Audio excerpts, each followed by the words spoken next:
I wanted to solve a problem that involved rotational kinematics, involves translational kinematics, so both circular motion and straight line motion, and the link, the connection between the two. This is a problem where, imagine you've upturned your bike to fix a bike tire,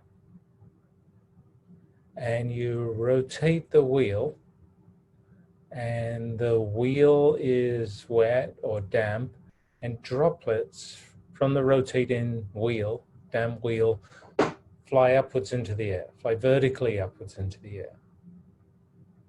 And you notice that on the first turn of the rotating wheel, the droplets rise to a height that is 0.54 meters. And then on the second turn, the droplets rise to a height that is 0.51 meters. And the reason for that is that the bike wheel is rotating slower and slower. It's decelerating. And as the bike wheel rotates, it throws droplets of water into the air, and it's throwing them higher because it's throwing them faster on the first turn. It's throwing them lower because it's traveling slower on the second turn. And we're going to use the information about the heights that the droplets reach to figure out the deceleration, the acceleration of the bike wheel, the angular acceleration or deceleration of the bike wheel. So I made a sketch of the situation. So on this sketch, you can see the wheel here, and the wheel is rotating clockwise here, and the wheel is throwing little droplets of water vertically upwards over here in red. And to that picture, I've added some quantities. So the initial location vertically and initial speed vertically of a water droplet, I've called them Y0 and V0.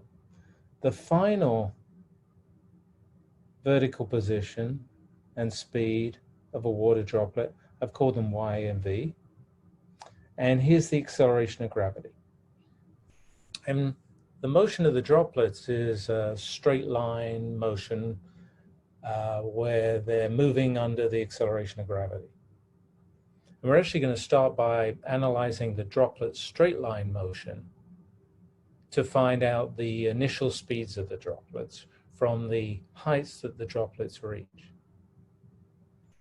Then once we've found out the initial speeds of the droplets from the heights that they reached, we're going to use the connection between the translational straight line motion of the droplets and the rotational circular motion of the wheel to find out the initial angular velocities or angular speeds of the wheel on the first turn and the second turn.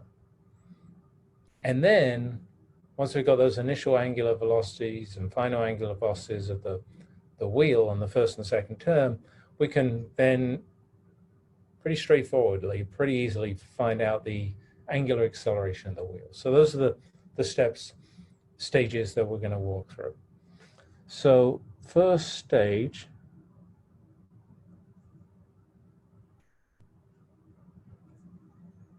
I want to solve for the initial speed of the water droplet on the first turn and the initial speed of the water droplets on the second turn. I called them V01, V02. V naught, because there are initial speeds of the water droplets as they start to fly into the air. V naught 1, V naught 2 for the water droplets on the first turn, the water droplets on the second turn. And so let's see if we can find these. We're going to use an equation of motion that applies to constant acceleration motion. And the constant acceleration here is the acceleration in gravity. And it's this equation here. And we're going to use this equation because we want to solve for the initial speed. And we know that the final speed corresponds to the maximum height of the water droplet 1 or the water droplet 2. That's 0. And the other quantities, the height that the water droplet rose to, then the acceleration of gravity, we know.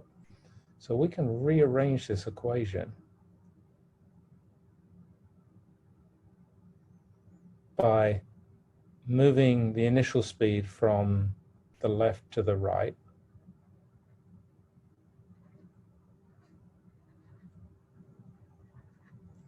And by taking the square root to make an equation for the initial speeds of the water droplets. And so we just have to fill in the numbers, the acceleration and the height. So for water droplet number 1, we've got a height that is 0.45 meters, and we've got an acceleration of gravity minus 9.8 meters per second squared. I won't write in the units to save time. Shouldn't really do that. Here's the calculation. And I already figured out the speed. It's 3.25 meters per second.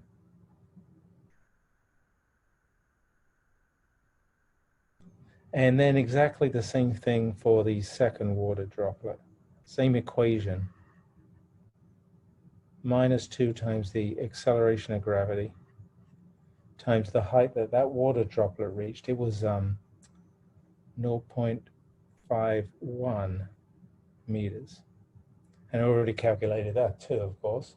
And that's 3.16 meters per second. Okay, so that's stage 1. And that's a big step forward because we know the initial speeds of the water droplets when we left the wheel, which is the tangential velocity of the wheel.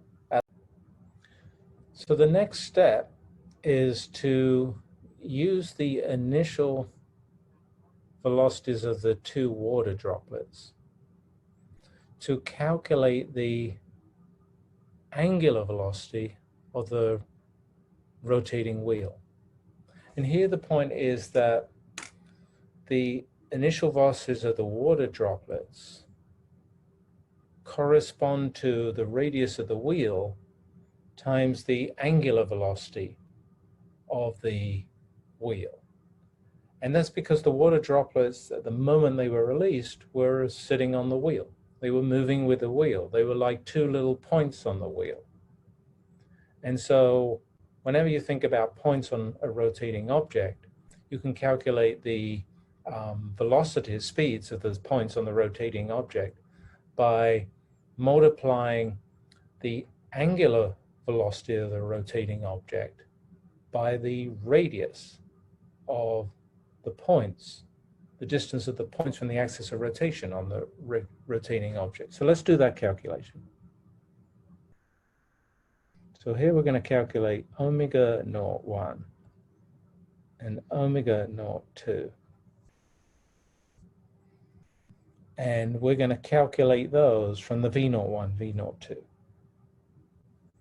And so the equation we want there is that the tangential velocity that the water droplets have is equal to the angular velocity that the wheel has times the radius of the wheel, that is the distance of the water droplets from the axis of the wheel.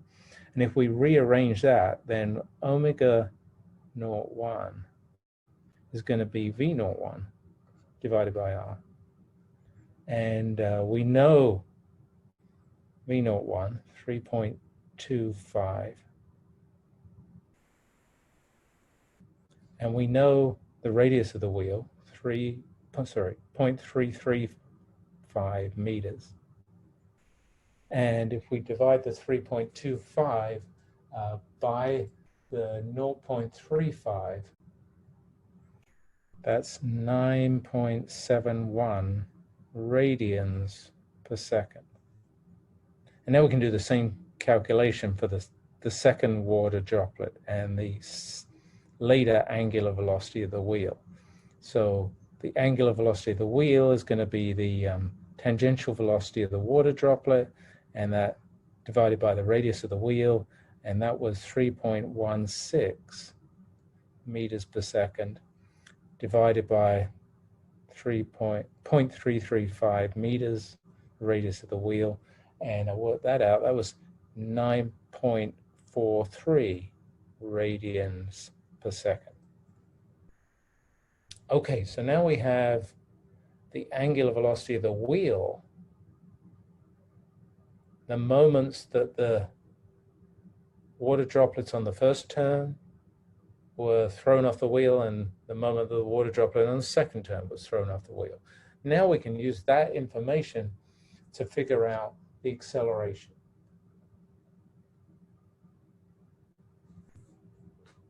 So let's do that. I'll call this part 3. In part 3, we want to figure out the angular acceleration of the wheel. And we know the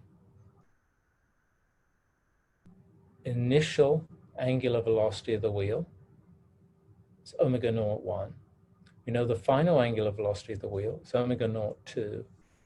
And we know that it went through one turn between those two angular velocities. So the equation I'm going to use here is that omega squared equals omega naught squared plus 2 alpha, the angular velocity, times the angular displacement. It's analogous to the translational equation that we used in the first part of this problem.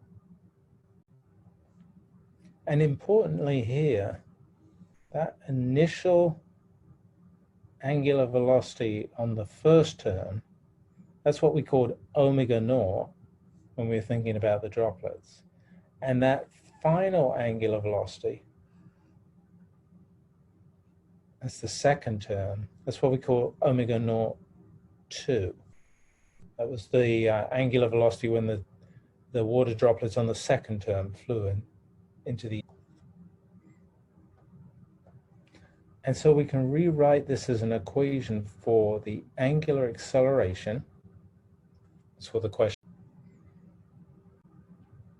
In terms of these initial and final angular velocities. And the angular displacement of one turn, or 6.28 radians. And all of these numbers here we know.